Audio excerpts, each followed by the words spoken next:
মহান বিজয় দিবস উপলক্ষে জাতীয়তাবাদী প্রবাসী ফোরাম সৌদি আরব পশ্চিমাঞ্চলের আলোচনা সভা এবং সাংস্কৃতিক অনুষ্ঠান অনুষ্ঠিত হয়। ফোরামের সভাপতি মোহাম্মদ শাহজাহানের সভাপতিত্বে অনুষ্ঠানের প্রধান অতিথি ছিল বিএনপির জাতীয় নির্বাহী কমিটির সদস্য ও ফোরামের প্রধান উপদেষ্টা আলহাজ আব্দুর রহমান। শুরুতেই কোরআন তেলাওয়াত করছে মক্কা প্রাদেশিক বিএনপির উপদেষ্টা মৌলানা মোহাম্মদ ইউসুফ। অনুষ্ঠান পরিচালনা করছে জাতীয়তাবাদী প্রবাসী ফোরাম সৌদি আরব পশ্চিমাঞ্চলের সাধারণ সম্পাদক তসলিম উদ্দিন।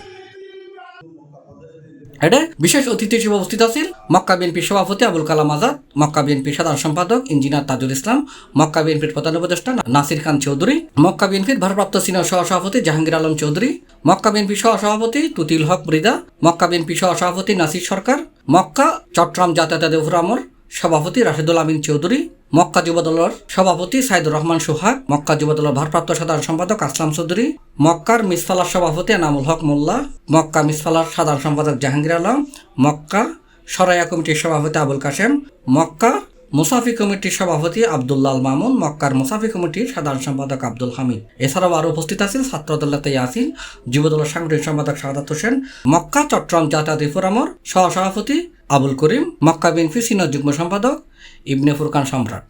শহীদ প্রেসিডেন্ট জিয়াউর রহমানকে সাথে সাথে বিন্দুকে আমার সময়টুকু দিয়ে আপনারা জানেন বিগত 17টি বছর C+ টিভি চট্টগ্রাম। ও নাসির নাসির কি কথা বলার সময় নেই এখন, এটা পরে বলি।